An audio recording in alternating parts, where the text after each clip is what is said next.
人馬座新月突破意識限制，讓內在新信念誕生。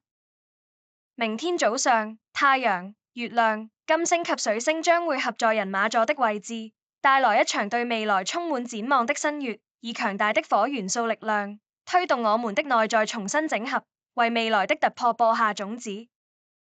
接近年末的時刻，你開始回顧這一年的所有經歷嗎？假如你的星盤受到是次新月所衝擊，或許你已經湧現出一些蠢蠢欲動的新計劃，感受到未來正在召喚你去作出不一樣的改變，開啟生命的新願景。我們必須知道，新計劃及方向能否在現實中顯化，取決於我們的內在信念，而非刻板地按部就班。人們之所以難以達成目標，乃在於忽略了現實中的實相來先於意識的堅穩，才令我們總是追求落空。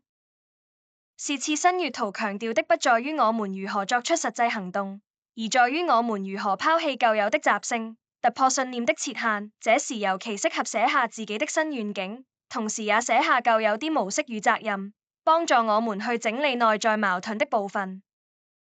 在強大的人馬座力量驅動下，我們的生命及認知將受到未知的人事物所衝，此時生命需要流入更多的機會，刺激我們開啟意識的流動，讓我們透過經歷去成長，促使新信念誕生。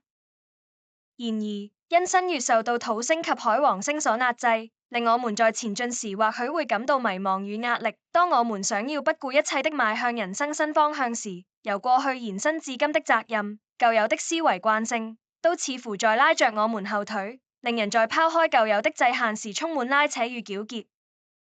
面對着這些矛盾，我們並不需要急着去達成什麼。如果沒辦法一時三刻去捨棄的，那就好好感謝那些無法放下的部分吧。只要當你意識上踏出了改變的第一步，那些要結束的人事物終會結束，要離開的也終將離開。